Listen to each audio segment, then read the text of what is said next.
What's going on, you nerds? Cobbsy and Drolly here with the True Nerds Gaming Podcast, episode number 35. 35. Today's main topic is going to be the negative effects review bombing has on developers and games. So with that, I'm going to pass it over to my main man, Dan, and he's going to start us off. Yeah, so this came into the limelight here with Wayfinder, and everybody who's played it says the gameplay is fantastic. They love it, but there's networking issues, and so everybody is review bombing it into the ground. And so I guess our discussion here is like, is it warranted? What positive stuff can come out of review bombing, and what negative stuff can come out of review bombing?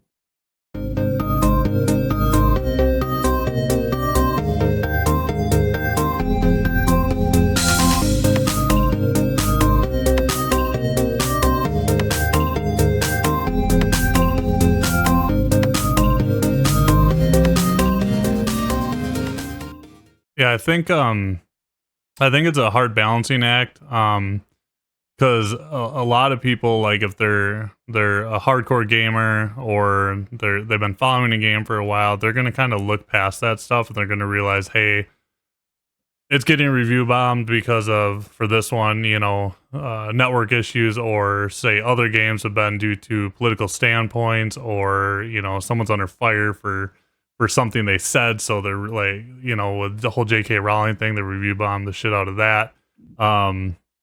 So I think for a very veteran gamer, it doesn't affect them as much, but for the majority of the populace, just casual gamers, a lot of them just go on Steam and they'll be like, okay, mostly negative, 35% or lower, or whatever it may be. And I think that has a huge impact on how a game's gonna, have a positive effect or output for sales, for early access, if people are even going to try it. Because looking at Wayfinder, I've been following the game a little bit. I didn't like the beta too much, but I'm like, it was the beta. I'll wait for the actual release. And I went in, I looked on Steam, and it was just getting trashed. And then I started reading the comments, and some of them were warranted, some of them were not. But it's like, if you just look at that overall synopsis of the score, it was doing horribly. But then when you look into the comments, and you look into more detail, it's like, okay, game is great, love everything about it, however, I can't play it because of network issues. So I think 100% does negatively impact the developers and the gaming sales and overall outlook of it. So yeah, this is a very, very extreme case of it. So have you played it or no? No, because of the network issues. So is it warranted? Sometimes it is. Right? So like, if they don't fix their networking issues, let's say they never get fixed, is it warranted? 100%. Right? But like, we're assuming it's going to get fixed because they usually do, like, 99% of the time, the networking is just like first couple of weeks, and they get it sorted out and they're good. But they're kind of going after this Destiny-esque instance-based, you join an instance and it just throws you into a server, and Destiny has said for a long time that their like networking is one of the most complex that there are out there. And so, this kind of, this is the studio's first game, or have they been around for a while? So no, they've been around for a while. This is the first game of its type. They're most known for Darksiders Genesis. Okay. Ruined King, the League of Legends tactical game. And I mean, Darksiders 1 and 2 they worked on. So looking at, I can't think of the name of the company right now. Something Flight. It's like a blimp. I can't think of them off the top of my head. I'll have to look that up in a minute. But as far as single player games go, they know what they're doing, and they're actually working with the developers from Warframe. So you got two companies here that they know what they're doing. Now this is a new type of game for the one. and a new type of game for the other, but for opposite reasons. One is done single players, one is done, the live service stuff, and now they're trying to come together and create a positive product. So like me, huge Darksiders fan, I have a lot of trust and faith in this company, and Rune King was a really good game too, and Battle Chasers, I don't know if you've ever played that. It's like an older school turn-based game, RPG. I have a lot of faith in them, but again, the majority of the gaming community is not going to know that, so they're just going to sit there in the first couple of days and bomb the shit out of it. And you look at some of these people; they have no play time, or little play time. So, and that's another thing I want to go ahead. Yeah, I'll bring my point up after. So, I think that's where it gets like toxic, is when people just jump on the bandwagon of review bombing, and they haven't actually played the game to like get the time that it takes to like develop your own opinions and your own review score. And so I think that's the only like really like toxic part about that. But yeah, obviously it's an extremely complex thing. No game ever gets it right on networking, it seems like. And so it's kind of tough to where like you want to support them, but I don't have faith in any developers anymore. yeah. After CD Projekt Red and after Bungie repeatedly pulled the heart out of my chest, I'm just kind of like done trusting developers. I can like a studio, I can follow them, I can be hyped because like I want their game to succeed, or I want to like play this game because of their like pedigree, but I'm still going in like I cautiously optimistic. Yeah, exactly. So name of the developer is Airship Syndicate, by the way. I just looked it up. It was right on the tip of my tongue. You would know the brand label if you saw it. It's on a lot of games. They work with THQ Nordic on all the Darksiders games. So they're a very reputable company. And I'm not saying every game that they're going to release is going to be a banger. We've obviously seen a lot of flops. But for it to get to this point, it's a little disheartening to see people, like you said, with the time played, for people to be like, yep, game sucks, don't buy, blah, blah, blah. Especially when it's early access. People should know going into early access, there's going to be bugs, there's going to be issues. That's the whole point of a developer putting it into early access, so they can, iron the wrinkles out before the full launch for people who want to pay the whole thing. And you got a huge disclaimer right there saying, hey, I think networking is one of those things, one of the few things that when a game is like in early access with a launch around the corner, that they can get fixed, right? Gameplay loop, nope, that's pretty much going to stay the same. Major bugs, probably not going to get ironed out with an imminent release of the game, depending on how far away the game is like to actually being released. But like, yeah, if the gameplay loop's good, then like they could get this all ironed out before the actual release of the game comes out. But then it's like, okay, if we're struggling in early access when the game's not free to play yet, what's going to happen when the floodgates open and you go free to play?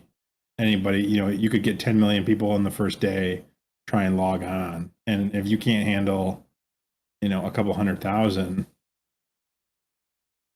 you kind of screw. And I was going to bring that up too. Is that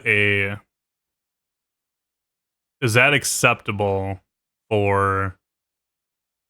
I personally think it's acceptable to use early access to iron out those networking issues, but at what point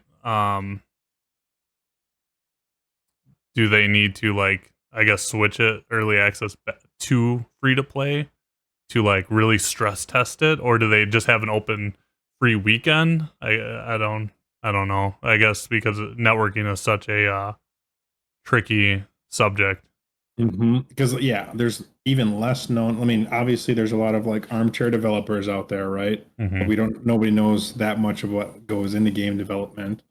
And then networking is this whole nother subset of game development and like technical expertise with like all these complex things that are happening. And so we know even less about how to fix a game for networking. But what we're used to is game launches poorly with networking. and then about 5 days in or so, it kind of gets ironed itself out. And so hopefully it's just some really big bug in their networking. They can fix like that one or two things and then do a free weekend and see how their fix scales. And Right? knowing this company, I'm assuming that they're gonna kind of give something back to the community because they're a smaller studio. Actually, two of the brothers work together on. I was watching a interview with them. They worked together since like Darksiders 1 Okay. together. Not in the same capacity, but they've been working together. So it's a very, truly driven and passionate studio. So I think if they get this ironed out, it's going to help the community kind of settle down. But again, back to that normal gaming or casual gaming community, is it too late for them? Is this initial launch just gonna like screw them over, or is it, hey, is it all about the most recent reviews that people are gonna see? Like, is YouTube and other social media platforms and marketing gonna be able to like push this back up into a positive light? So Yep, I think it sucks that, and I honestly think that the review system needs to evolve, I agree. um, and that there should be like tags for what is poor about the game, right? And so if you tag networking with everything, and then 2 months later it gets fixed, Steam should be able to kind of like filter that out or be like, hey, there was networking issues, there's Hmm. no longer, or we've had a bunch of reports come in that there's no longer networking issues, like that portion of the game's fixed. How's the gameplay? How's everything else? And if you see more of those like on, separate indicators of gameplay elements, it'd be a lot easier to be like, hey, this game's a 5 out of 5 for gameplay. Had bad networking in the beginning. Now I hear it's fixed. Okay, now I can know to jump on, and those reviews aren't as damning. Well, now if a mostly negative review score on Steam is like what you have, it's going to take so much goodwill to dig yourself back out of that hole. Um, but to the counter that, I think a lot of people are playing flavor of the month, whatever Hmm. my favorite streamers playing, whatever my favorite YouTubers like checking out and told me how great it is. And so the Steam score isn't like live or die. Right. Um, honestly, it's the streaming community. But if none of them can play the game and you miss that window of the when they want to, Hmm. then yeah, your game probably will die. Yeah, I think you talked about the review system needing to be updated. I agree 100% with that. And I've seen people with no hours bombing it because they're like, oh, my computer can't run it. It's like, okay, well, do you even have the minimum specs to run the game? And I'm talking games in general, not just And Wayfinder. Steam has the hardware Steam hardware survey, so they could easily pull that data and be like, "Hey, here's this person's specs. My Right. game can't run it." Right? Right. Like, Remove that and review. well, and honestly, it may help some people, but hey, my computer can't run this game doesn't help anybody unless I have an i7 from 10 years ago and a 13-year-old GPU. That doesn't help anybody. But if Steam takes those statistics that they already know, they can be like, hey, if if you have similar specs to this or you have this graphics card, I'll void the game because Right. you won't be able to run it. That's a helpful review Or versus just or my PC can't run the game. This you, game sucks. yeah, but the thing is, they also give a downvote. It's like I wish there was kind of a neutral or like heart buyer beware, not just a thumbs down. And another thing you see, people with like 500-600 hours in the game, they're like, game sucks. It's like, okay, you spent 500 or 600 hours. Now, we're looking at Destiny, we're looking at anything else, but there needs to be context. I feel like it needs to develop. The reviews need to develop. And I know they have a most recent and this and that. But not a lot of people take the time to, one, read the reviews, and then the reviewer themselves doesn't take the time to put a very in-depth review out that people can review. Mhm. So it's like this vicious cycle of poor reviews, poor reviewers, and now you don't really know what you're getting. I think unless you Same with Metacritic. Metacritic BS a lot of the times because there's a lot of really good games that they poorly review on there, and certain uh, media outlets are ranked in a different manner on there, and they have more weight. I think the only good way to actually get a good review is to watch an in-depth review on YouTube or read an in-depth article. 100%. Not just a snippet that doesn't really give much, unless there are some people on Steam and Metacritic that give like a super in-depth review, but those are the far and in between. Yeah, I mean, Metacritic is just like a indicator, right?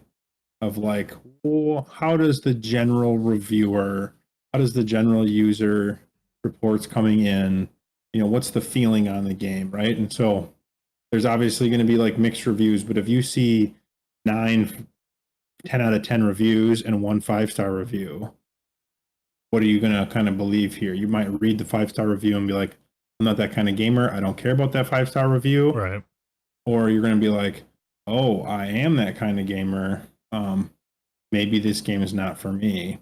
So you have to like do more research kind of into it. But that 5 star is going to obviously drag down the score of a really great game. Right. So our boys from the Nintendo podcast, Wolf and Beat 'em Ups, they talked about Tears of the Kingdom coming out and some of the media outlets giving like a bad score to Tears of the Kingdom. They'd be like, this is bullshit. Like, this game's an obvious 10 out of 10. It's perfection. It's like, well, hold up. If you didn't like Breath of the Wild, it's still not going to be a good game. Right. This is just an evolution of Breath of the Wild. So if you're not into that style of gameplay, then yes, you're not going to like this game. Maybe you can appreciate it like as its own art piece that's just like not for you, but like some of those reviews are still valid. You just have to know like what kind of gamer they are, what's their background, and that's where you have to find, I think the best way to do it is find like a reviewer that is similar to your style and your liking, and then you can go off of like what he says. Yeah, the classic example for me is I found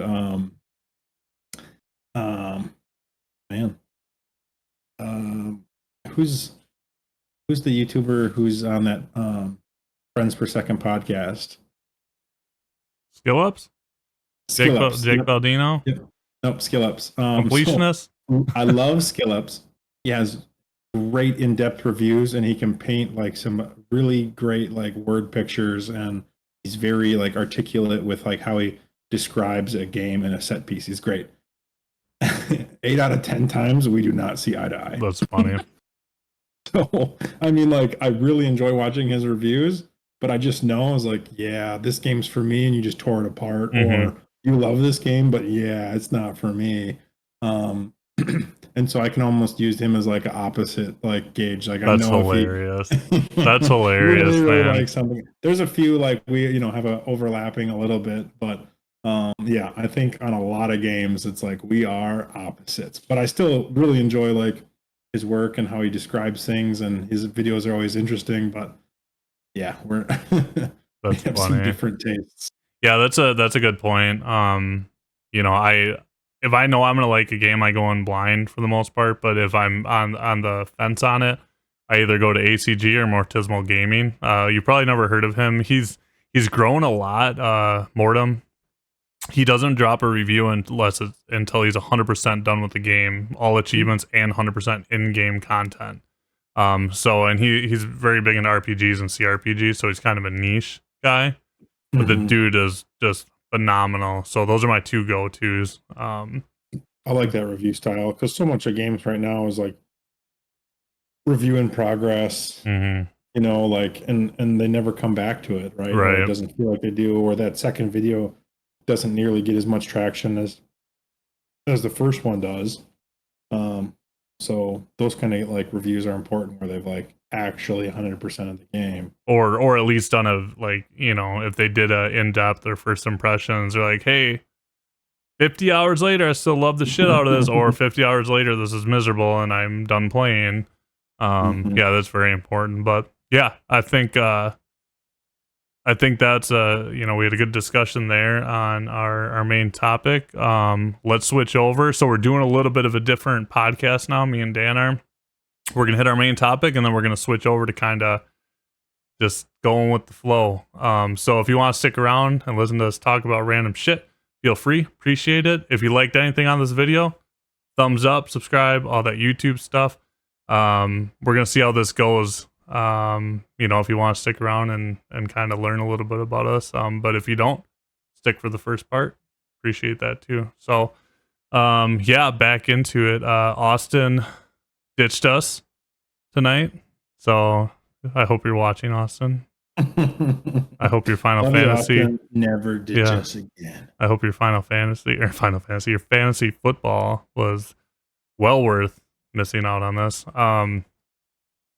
What have you been playing this week? I have seen Baldur's Gate at 116 minutes for you, not move since the game launched. So what have you been doing? You still playing Team Tactics or whatever the hell it is? Teamfight Tactics, yeah, because it's just easy to get into. It's kind of like a MOBA type game style where like you don't have to go in with anything. Mm-hmm. Just like you can just hop on. You don't have to like strategize beforehand or anything like that. You can just play it, and each like game is its own individual piece that doesn't like connect to any other kind of previous game or next game kind of a deal. And it's quick-ish. Some of the games if you're good at the games, they take 45 up to like 45 minutes, but if I only I can just like hop on and play like 2 or 3 games in an hour and then like go to bed. I feel like I need to check it out. Is this something where I'm going to want to play a shit ton, or is it something where I'm like, hey, I got 15 minutes to play today? Between, if I'm waiting for something and I don't want to pick up my Steam Deck or my Switch, is it worth it or not really? I think so.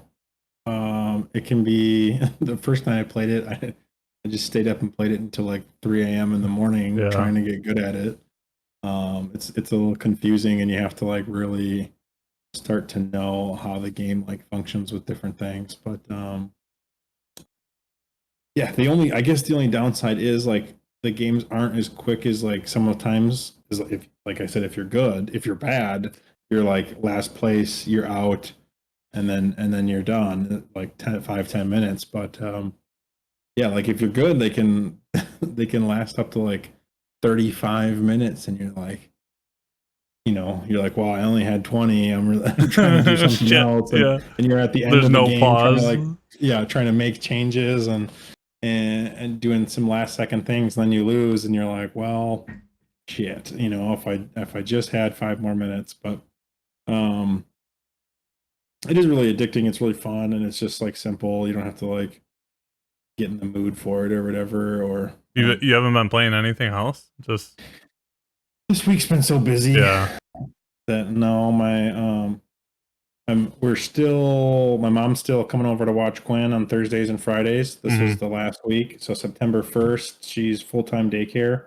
And so then this is the last week of me watching her on my day off. So once September 1st rolls around that next week, then I get my day off again. Oh yeah. 10 hours of whatever you want. Uninterrupted gameplay.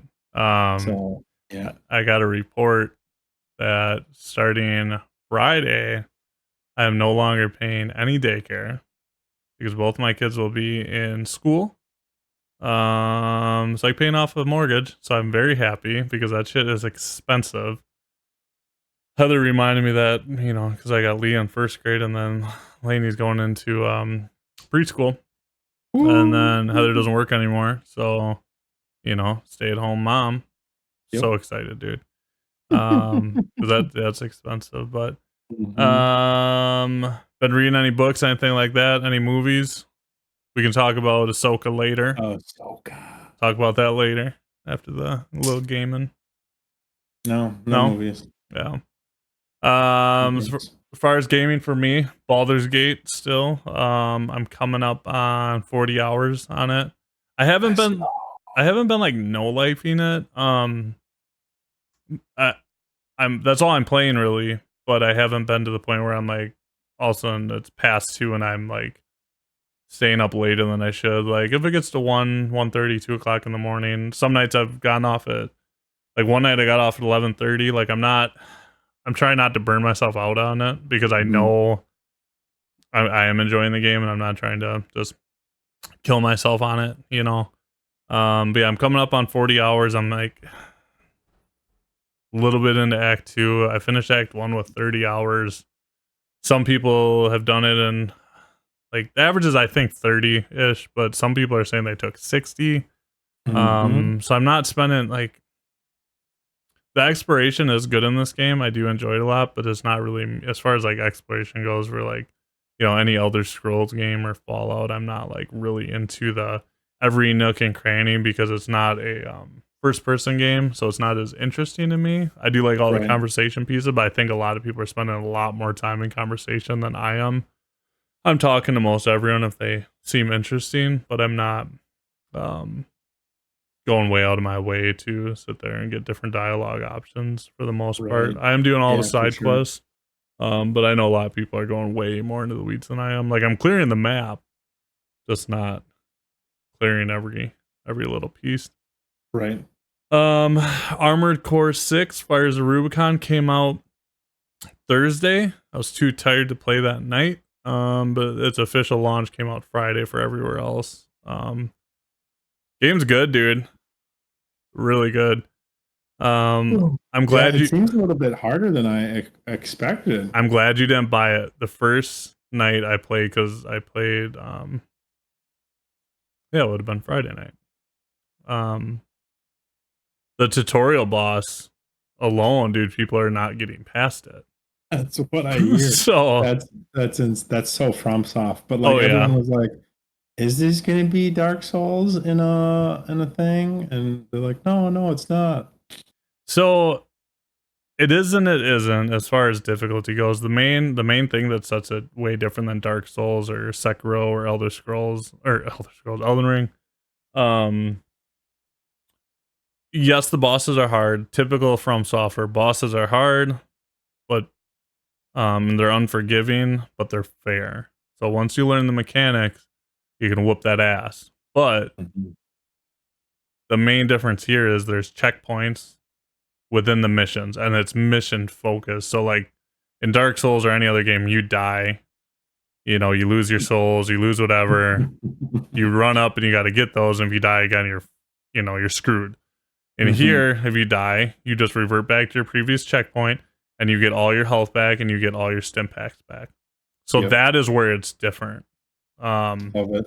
'Cause I honestly do really like some of the Dark Souls, like, formula where you keep trying the boss until, like, you figure it out, you learn it, you win, you feel very accomplished. Mhm.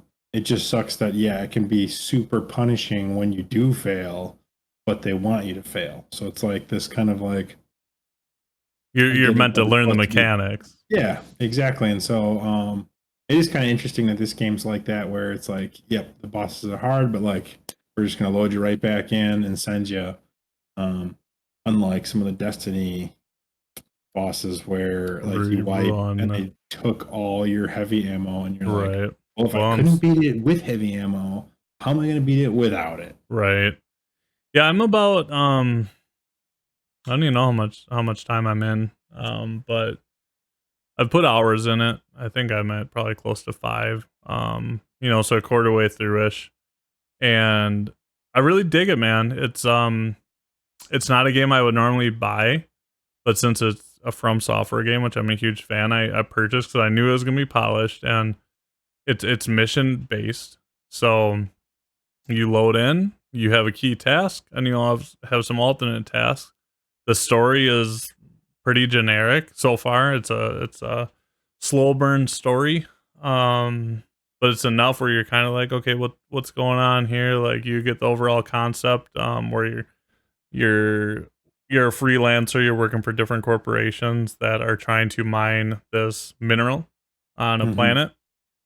So there's people on the planet trying to stop you. There's other organizations trying to stop you.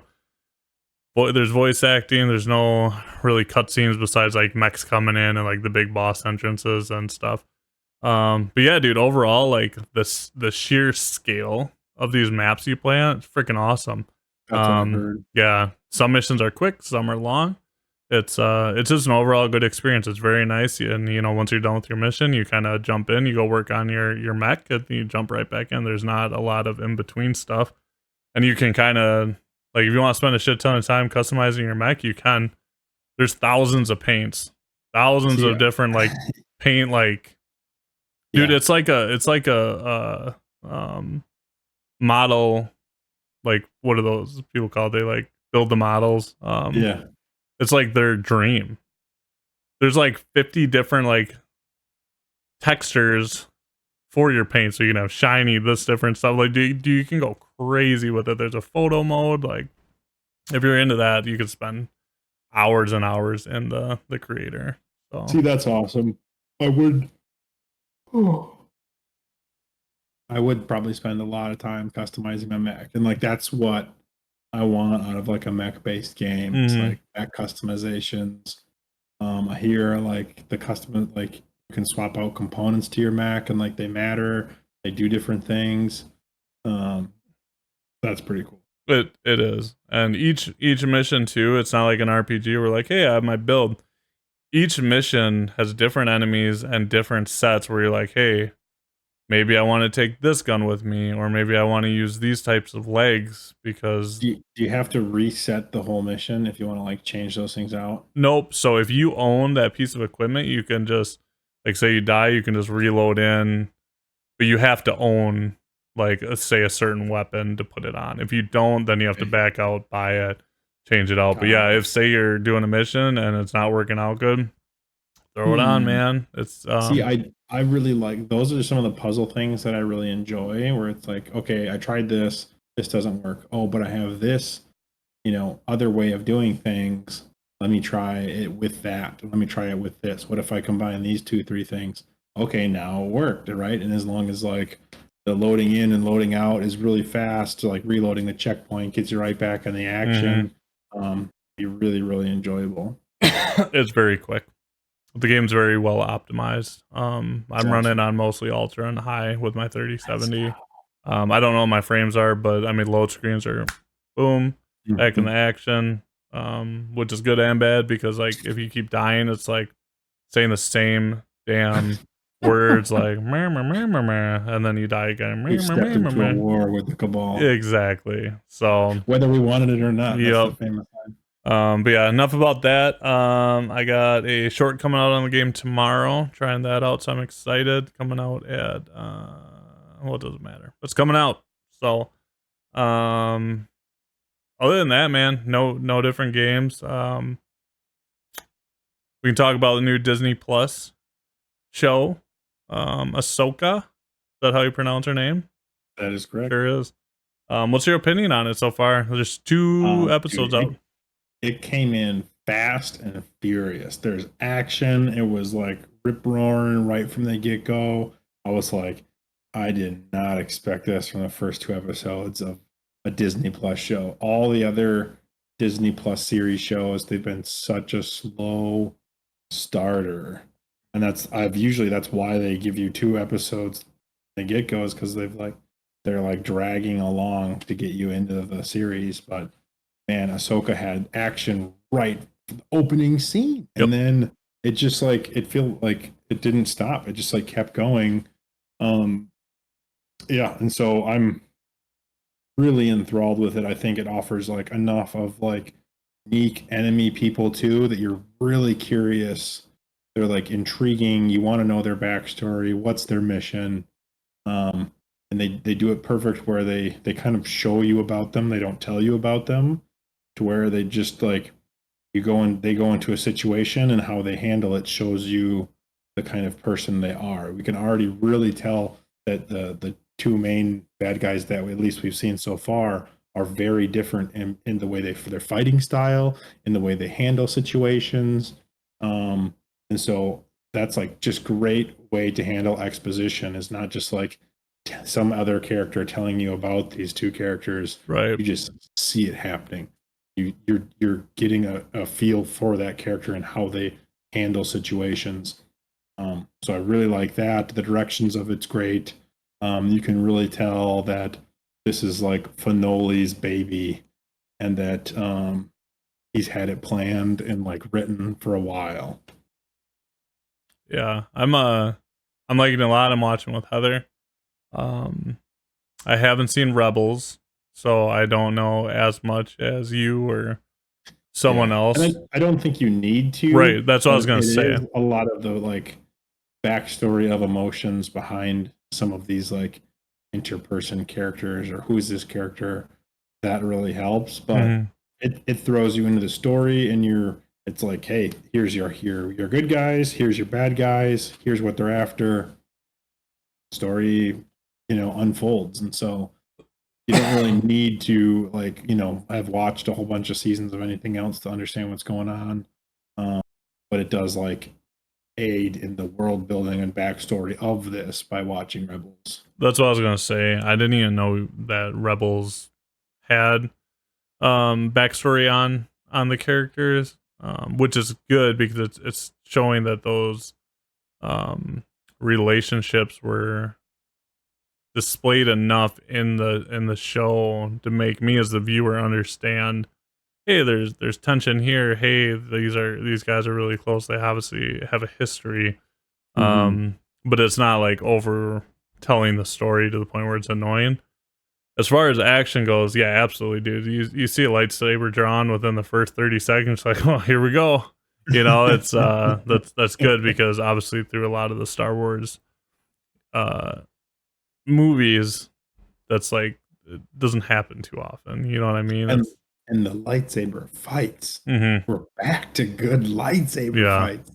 Yeah, Those so movies, like, I love Rey and I love Kylo Ren as characters, but some of the lightsaber fights were just so boring and uneventful. mhm. Um, and they're back to being really, really good. Yeah. Yeah, I enjoyed it. Heather, my wife, enjoyed it.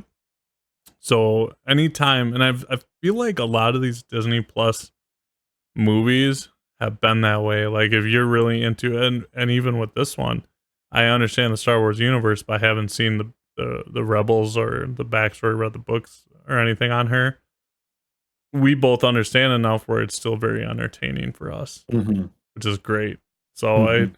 but then also, if you have seen it, they have a lot of little snippets in there that are gonna make you be like, "Oh, holy shit!" Yep. And just get you excited. So yeah, overall, I'm really happy with it. I'm excited for Tuesday. It's coming out on every Tuesday.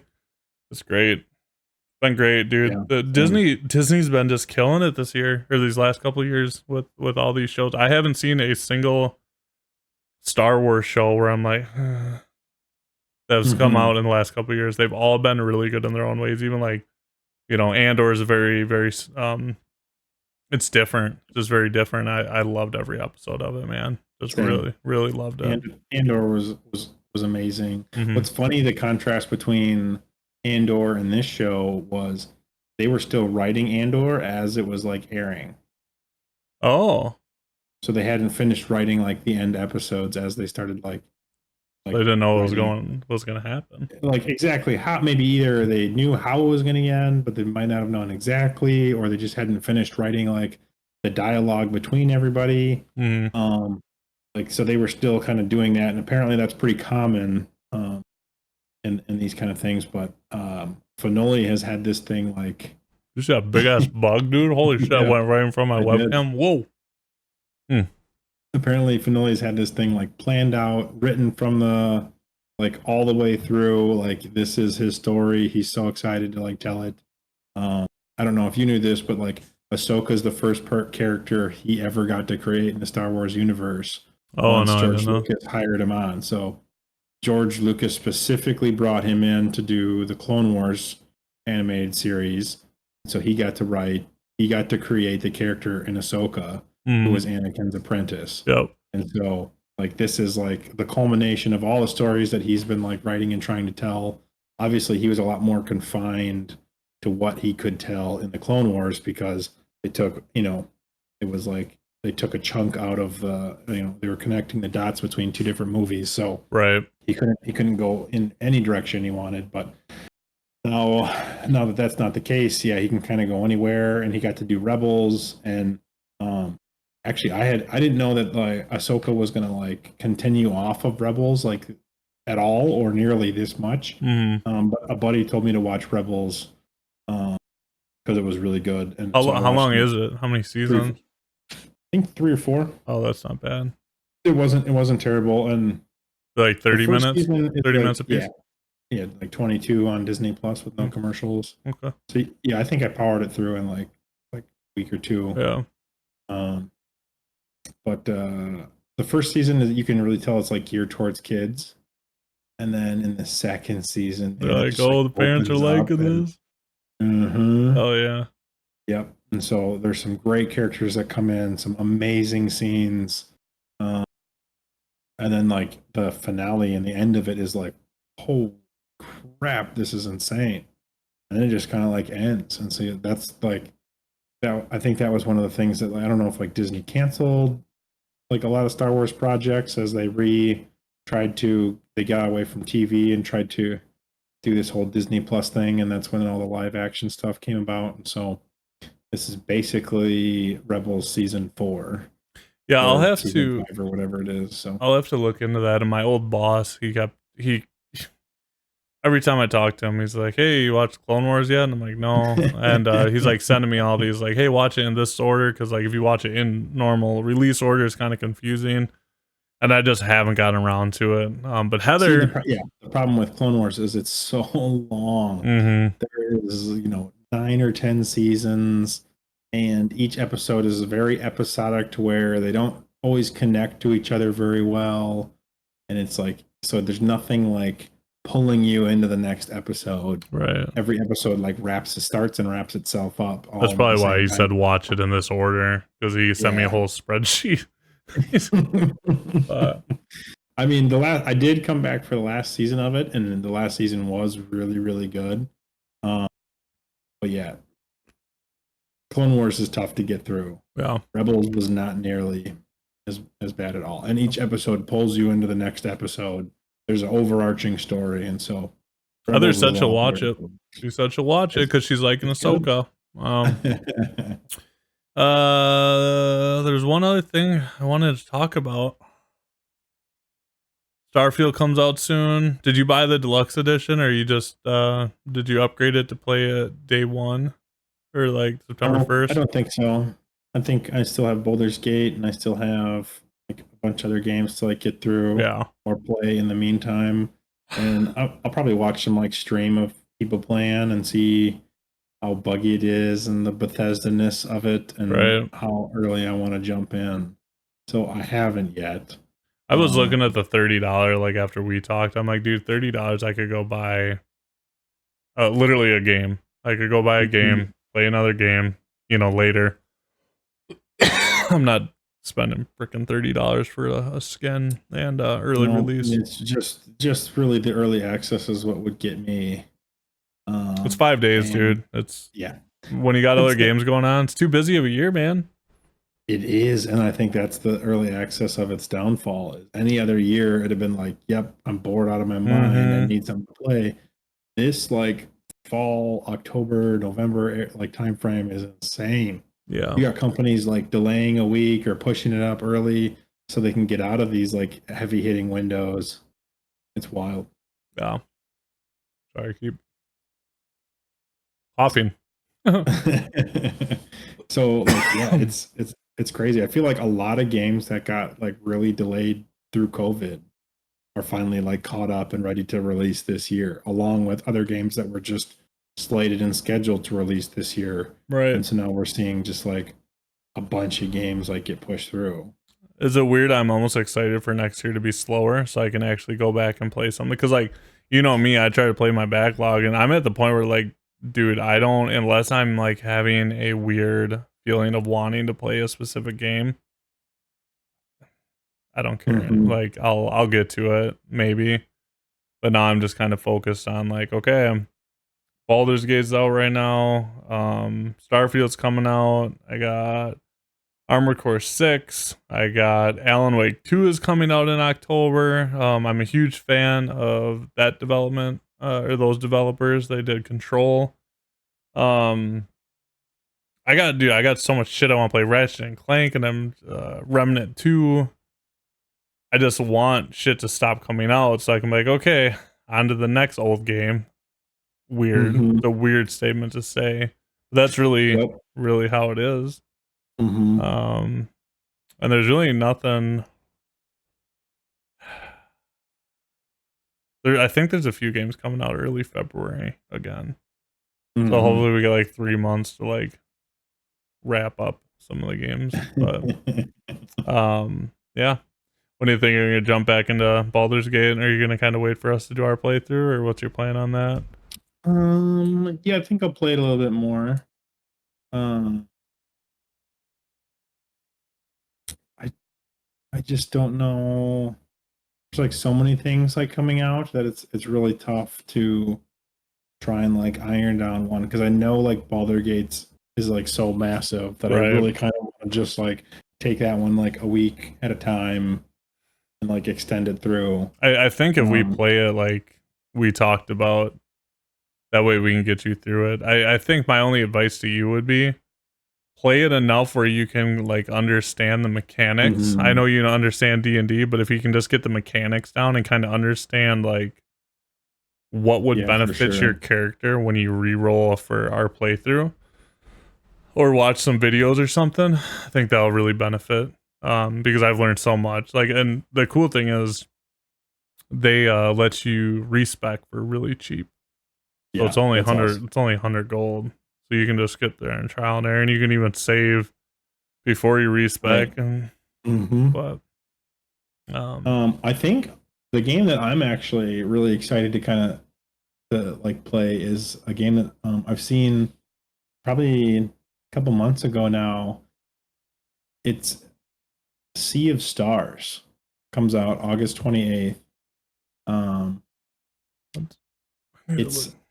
It's like this old school animated simple, I think it's kind of like a JRPG with like updated graphics of a simple style, if that makes sense. Didn't we talk about this? Beautiful. Well, I think we have talked about this. Yeah. But it's finally coming out. And I'm actually pretty pumped for it. I think this is a great Steam Deck game, a great just like chill and play game, and it's so pretty looking. It does look nice.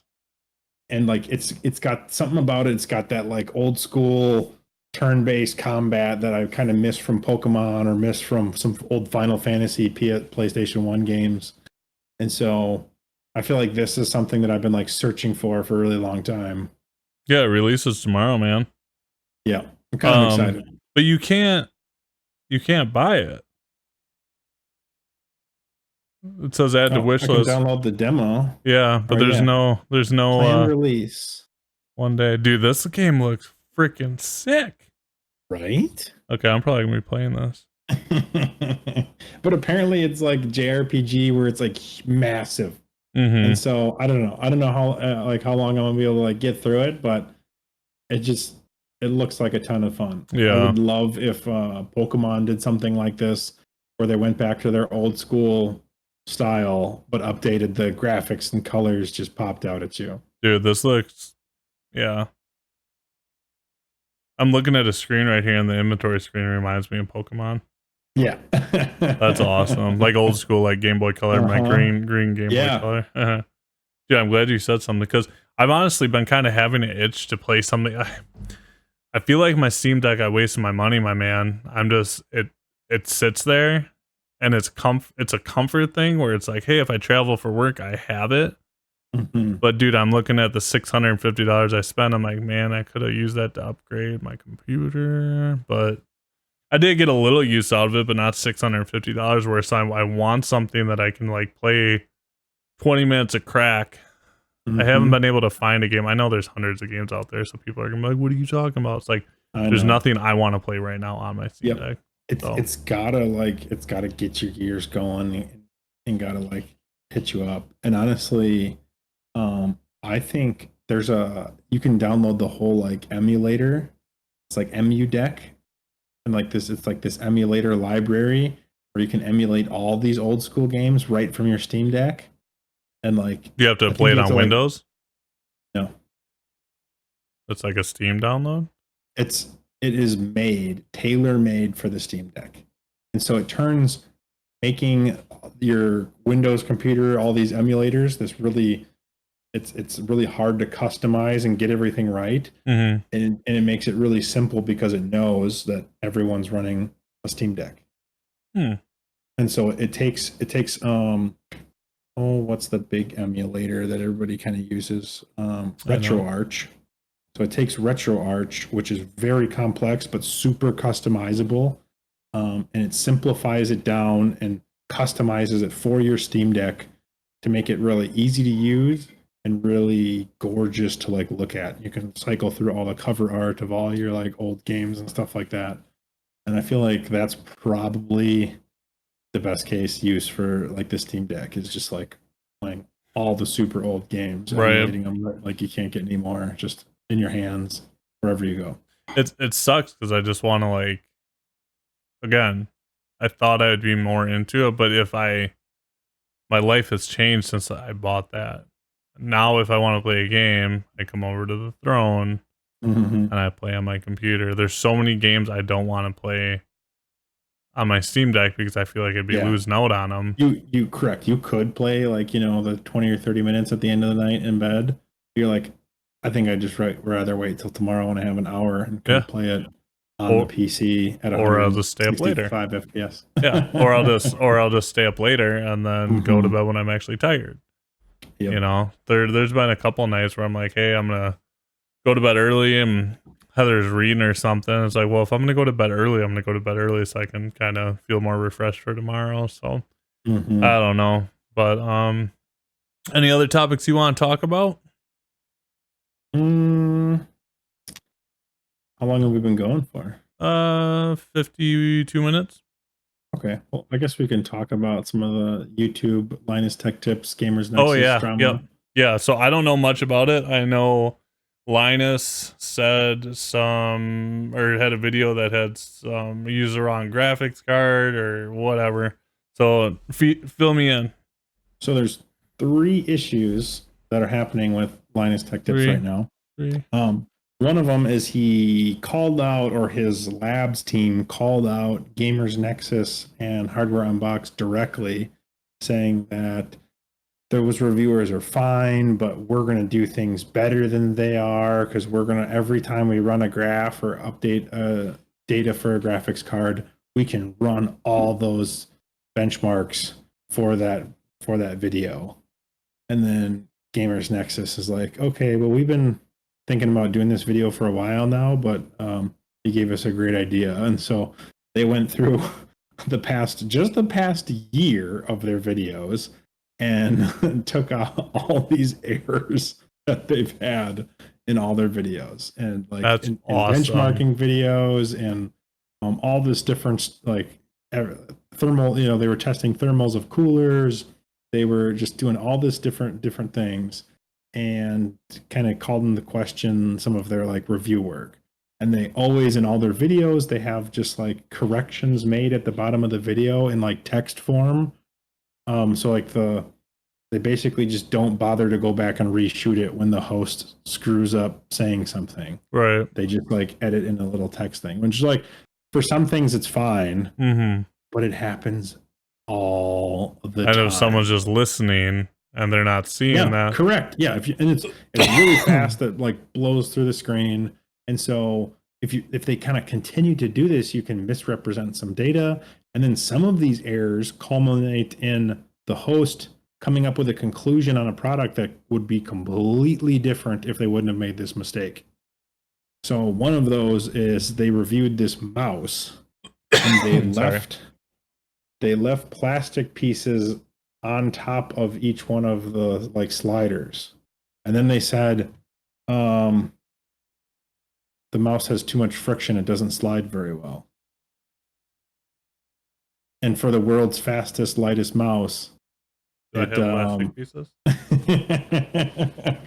I don't know if I got plastic pieces.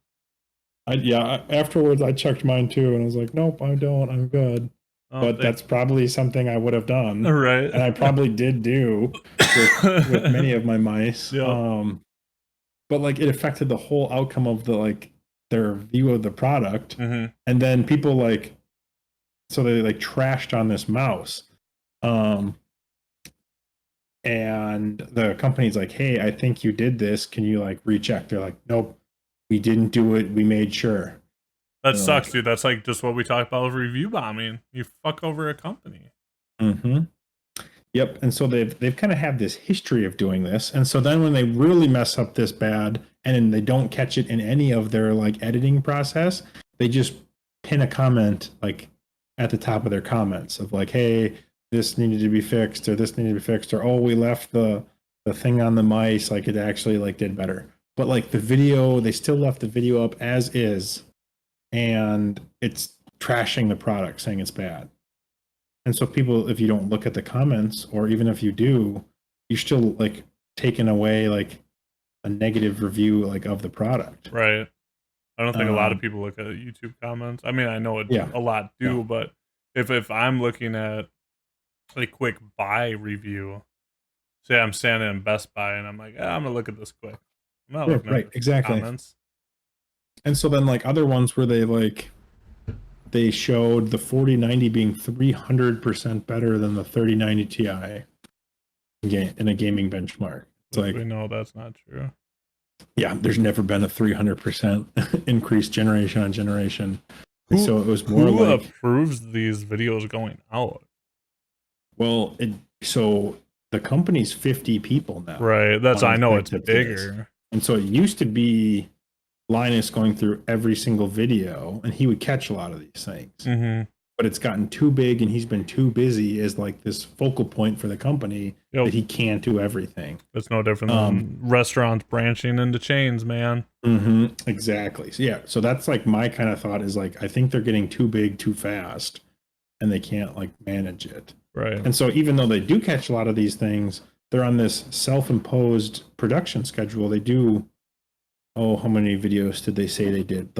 15 or 20 videos a week they have to get out to keep up with, well, at least so they say, to keep the revenue kind of flowing in.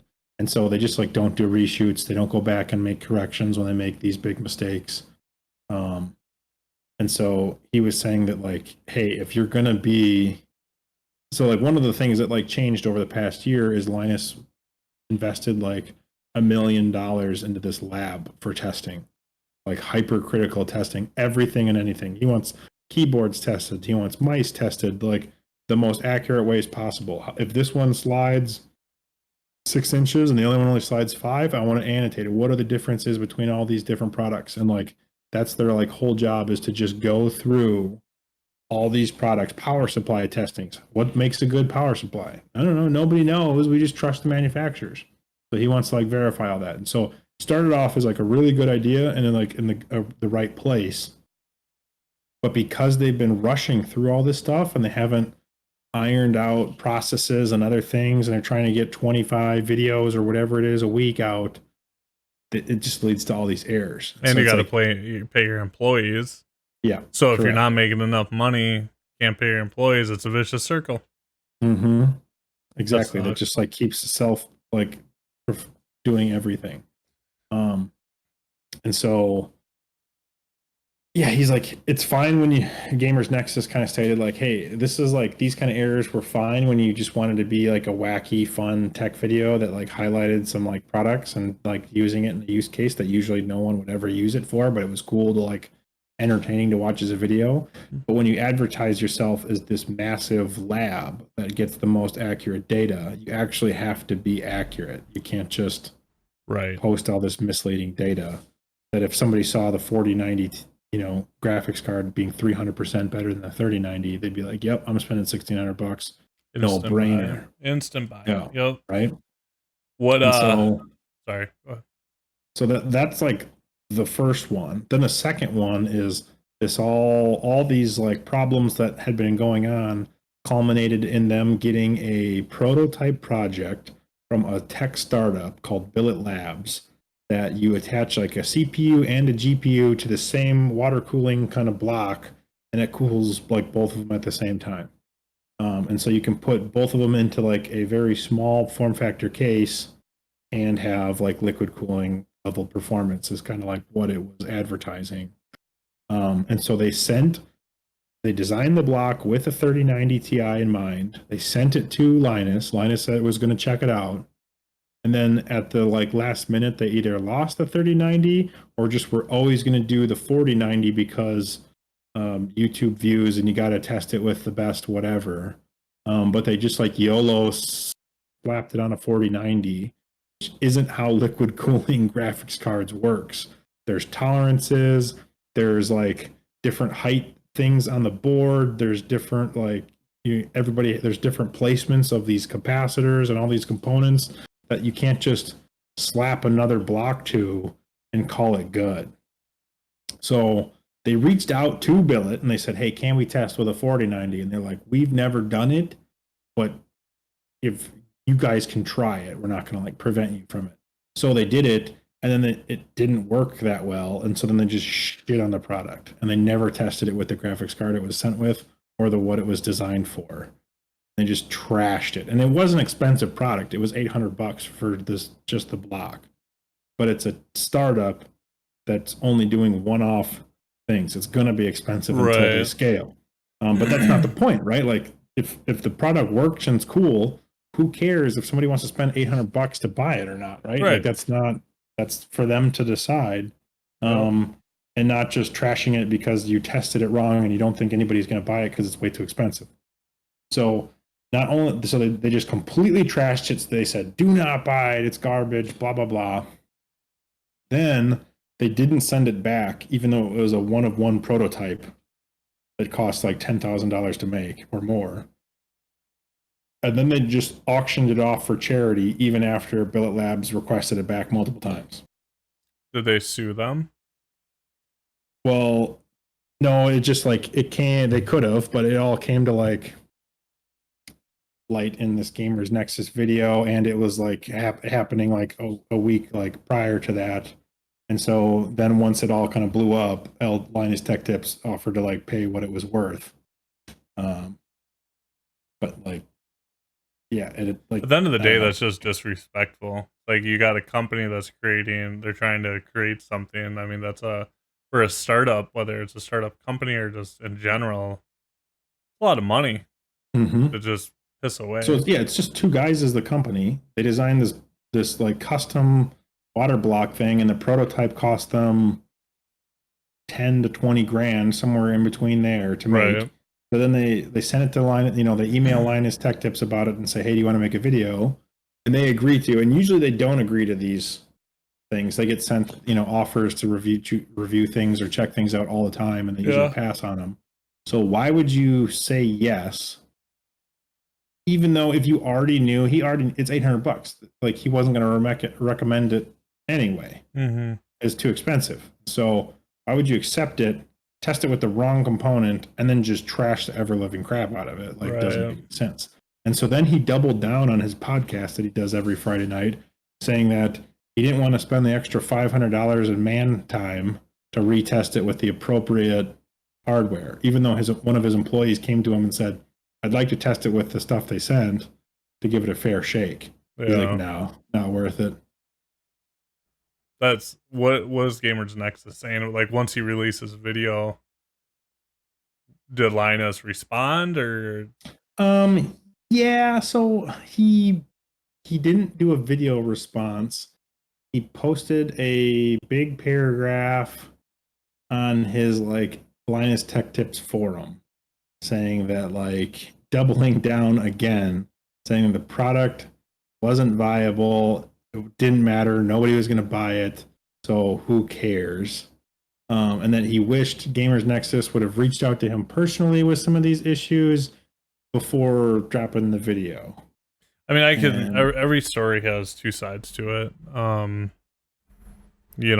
don't know enough to like speak intelligently inside. Now, everything you're saying sounds pretty trashy to me.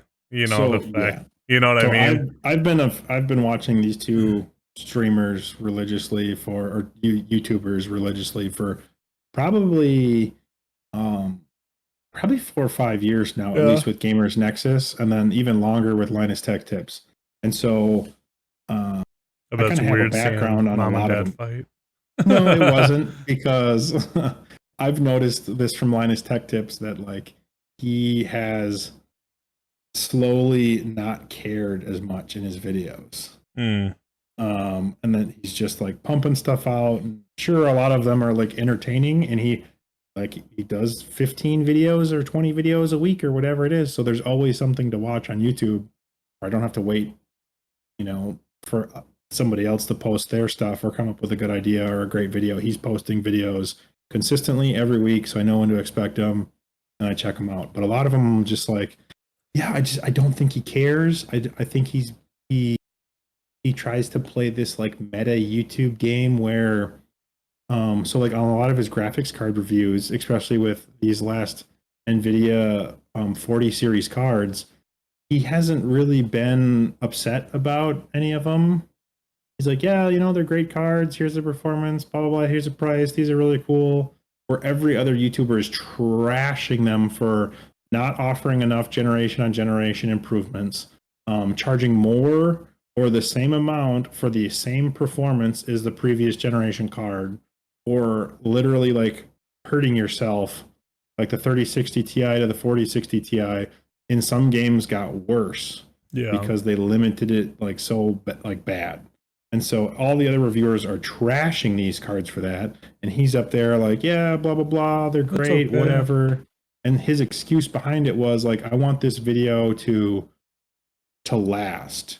And so if Nvidia drops the price in the future, 6 months down the road, and some new person comes up to watch my video, I want them to like just look at the performance and not the price. You can't review that way. If if it Exactly. changes, you need to review time now. And if it changes, you need to go back and say, hey, update. Due to all these complaints, they dropped their price. Now it's a great deal. Right? Or create Easy a video. But yeah, create a follow-up video and then put a big fucking banner saying, hey, this is out of date. Not hard. Yeah, or a lot of them have like hardware unbox goes, hey, we really think this product should cost this much. If it does in the future, pick it up. Oh, that's a good idea. Oh yeah. Be a great card at this price, but here's what we think it should have cost in the current market. Right. And so boom, problem solved. But him just like being like tone deaf to different things is just like ridiculous. He can be like hypercritical in a lot of his things. So like on a lot of his podcasts, his views on different things, I watch his podcast every week as well. He looks at other YouTubers and be like, God, I can't believe they're so stupid. They're doing this and this and this. And I'm like, yeah, Linus, you're kind of falling prey to the same thing. Like not a week ago, he was talking about how these YouTubers get caught up in their own like mega fans telling them they're doing the right thing, and so they just keep doing the same thing even though it's like morally wrong and could get them like sued like down the road. Yeah, here you are. And I'm like, I'm literally thinking like as he's like doing this, I'm like, you need to take a look at yourself. You have millions of fans that love you and will do anything, and everything you say is like the right way to them. Yeah, you need to stop and take a look at like what you're doing. And yeah, so there's like he does a lot of really good things for the community. He brings a lot of like new people into tech and gaming. But I think he's kind of become too big, and he's been doing it too long to like care as much as he probably should. Right. Yeah. And so Gamers Nexus is really analytical, hypercritical of everything, shows you just in-depth charts on in-depth charts that like it'll put you right to sleep. If you have problems falling asleep, you watch some of his videos go on in-depth on different things. As we're all yawning here. Yep. And I'm coughing. So yeah, it's just been this like huge drama. Linus hasn't really been all that apologetic about any of it. He's like kind of apologized, but I feel it. They did release an apology video saying that they were going to like pause production and relook at themselves and how they they handle videos, but everybody else seemed like to take the criticism to heart. Even his wife, like works for the company, their new CEO, but he was just like, yeah, whatever, we're gonna keep doing stuff. I'm sorry, I misread the room. This is what he like kind of keeps saying. He doesn't apologize for his actions or anything. He apologizes for misreading the room. Mm. And his other big thing that kind of pisses me off, or I find a fault in him, is he never watches anybody's videos or like any videos rather. He just reads the comments. He wants to know what the public sentiment is about different things. So if a big video is really controversial, he'll just go through and skim and read all the comments. Be like, oh yeah, I guess this is what the video is about. It's like, you can get an idea or a feeling from that, but how can you make a video or develop your own opinions if you don't actually watch the person making the video? And he knows that commenters misconstrue and jump to conclusions out of nowhere, right? Or like troll. if he, yeah, or troll, right? Yeah, exactly. And so he knows that. He's been on YouTube for like 15, 20 years, but yet like that's what he's going to live or die by, is the gospel of just reading the comments to different videos. So it wouldn't surprise me at all if he never even watched the Gamers Nexus video and he just read the comments. It's like, guys, like, and he basically didn't acknowledge any of the testing issues. He acknowledged the whole Billet Labs situation and mishandling their 1 of 1 prototype. But, yeah, I mean, to a certain point, I can see making one apology and not, he probably has a PR team that's telling him not when they're that big, he probably does have a PR team that's saying, hey, don't say this, don't say that. So it doesn't bug me too much. But if he's not, I think not reading the room right is bullshit. Like if there's literally them saying, hey, you screwed up at X, Y, and Z, they should be saying, yes, we're going to revisit the number of videos we're putting out, the number of hardware pieces we are reviewing, our overall look. Like, because if you're making mistakes, I mean, like I can see it. I'm not a business person, but I can see, hey, like I said earlier, you're turning into a chain where you're trying to produce too much with too little, and it loses its authenticity. Yeah. It's like heart. Yeah. Yeah. Now it's going to turn corporate. Yep. So that's too much, or that's too bad, because I do like watching his videos. But I never go to him for like review. I never watch him. So I've just known about it like basically for the past like year, 2 years, where I mean he made a video saying that he wanted to like retire from YouTube and he was kind of like done with it all 2 or 3 years ago during COVID. Yeah. And I was like, it made total sense to me because I've seen it. I guess I guess now that I think about it, it's probably been 4 years since I've really noticed to be like, hey, I don't think you care anymore. Right. You're just like, whatever, screw it, throw the video up, we'll pin a comment later, we'll fix it later, blah, blah, blah. And so I've always watched his videos as like tech entertainment. Yeah. But then I'll go to like a different reviewer and actually like look at their data because they just breeze through about like 5 or 6 benchmarks that don't really matter anymore. And then like they never get in depth with any of the graphics cards anyways, at least not in a way that I would. I think you need to have a decision. You need to have a hard line. Like if you want to deliver information about a certain product, you can either be funny and entertaining, or you can now if it's your personality, that's different. If your personality, you can throw jokes in there and like get the facts across, that's great. That dude, you got it made. But if you're trying to like do funny testing scenarios and this and that, I don't think you can really do reviews to sell a product. I don't know.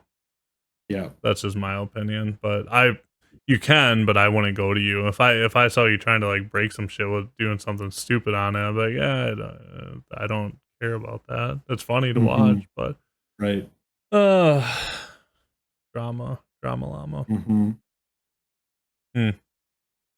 Yeah, so that's kind of what's been going on. They took over a week break off of posting any videos, and so they just did their podcast this past Friday again. They didn't acknowledge it like a ton or directly. They kind of like talked about some of the side effects of different things and how they took a week off, and um, how like it was like more busy for them than a normal week of trying to like iron out all the processes and things like that. But uh, yeah, I guess I just would have really like. I mean, he's a YouTuber. He knows. He's seen people go through all these controversies. Just like step one, admit that you fucked up. Right? Right. Be like, Own it. hey, we're gonna work on improving. Yep. Even if like you don't believe that much that it like you did fuck up, if the overwhelming sentiment of the entire internet is like, yeah, you really effed up, you probably should stop and take a good look at like In the yourself and your mirror. Yeah, take processes. a look in the Yeah. mirror. Oops. Mm-hmm. Yeah. Because I mean, yeah, you'll I do stuff all the time where I don't think it's offensive, or it doesn't bother me if someone would do that around me or whatever. Mm-hmm. I shouldn't say all the time, but I've done it before. And We're all human. Like, yeah, yeah, we and get it. someone will be like, "Hey, Tyler, you can't say that," or that kind of bugged me up. Like, all right, you know what? It wouldn't bug me, but it bugs you, so I'm gonna stop. I'm gonna agree with you.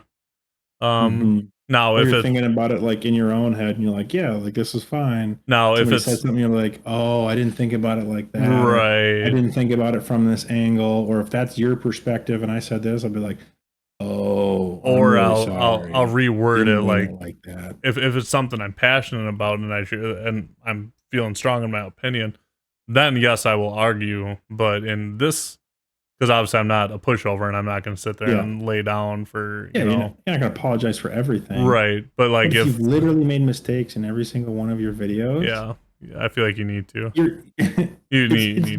YouTube. You've documented your own mistakes. People can just go back and watch it. Like you can't be trying to like cover it up Right.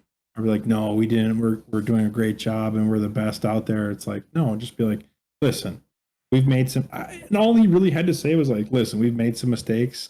I've been trying to get on my team for a while about correcting them. I can't like do everything. That's why I invested, $1 million into developing this labs to get the right information. Obviously, we haven't done it right. We're gonna get better, and we're gonna like fix our lab, and then we're gonna make sure we're using their information that is right. Right? That's all he had to frickin' say, and it probably would have washed right over. Yep. They 100%. just keep doubling down and digging in, and yeah. Yeah. That's too bad. But now Yeah, I guess where you not know to go you to. know you know more about him. You know at least like how to take his videos Yeah. as not the end all be all for benchmarks and stuff like that. And all the reviewers usually say, "Hey, make sure you watch a couple of reviews because Mhm. from time to time somebody's going to make a mistake. Right. They're either a setting's going to get screwed up, or they got a bad review sample, or whatever. But hey, just like, or I test games differently than this person does. Maybe he tests them at 1440p medium settings. I test them at 1440p max settings, and the graphics card handles things differently, or the AMD does better at max settings and Nvidia doesn't, or whatever the case may be, right? But you got to watch these different reviews to get a well-rounded view of what the product does. And I just never factored in Linus's reviews into any of those well-rounded views anyways. So Right. there's a Yeah. lot of really good YouTubers out there for those numbers, and you should go Hardware Unboxed, Gamers Nexus, Tech Yes City, Jay's 2 Cents. Yeah, I've watched Jay and I've watched Gamers Nexus, especially when that whole New Egg issue came out. I was Yeah, looking at his him. investigative journalism is Great, phenomenal. very good. Mm-hmm. But all right, anything else? I don't think we had anything else we want to talk about. You No, got we've any? been talking for a good while, and I think it's ready to hit the bed. Oh yeah, yeah. I apologize. I've been yawning. I've been coughing. I had a long weekend, and I it was weird, man. Last night I went to go. I felt great all day. My littlest one's been sick, but I went down and delay to go to bed after I was done gaming. And also I started feeling this drip in my throat and I started like coughing, like the stupid annoying where it's like you can't clear your throat, like, you know. Mm-hmm. Then I was good all day and then I sat down in this chair to do the podcast and here we are, start coughing. It hasn't been too bad. I hope it's not too distracting, but you were good. as I cough. But yeah, man, let's cut her out and give the people what they want. Hey, thanks for stopping by and stay nerdy.